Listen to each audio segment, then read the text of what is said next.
Alam mo ba't hindi ka makaipon? Kasi afterthought lang ang savings sa'yo. Kung ano yung matira, yun yung savings mo. Ang gawin mo kasi, unahin mo yung savings, tanggalin mo na.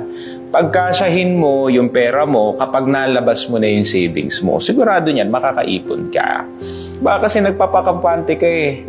Kampante ka na wala namang mangyayari. Bukas naman, safe pa rin ako, may trabaho ako. Healthy naman ako, hindi ako magkakasakit. O alam mo kung saan magaling ang buhay. Magaling ang buhay na traidoring ka, magugulat ka bukas. O ayan, may issue, kailangan mo ng pera.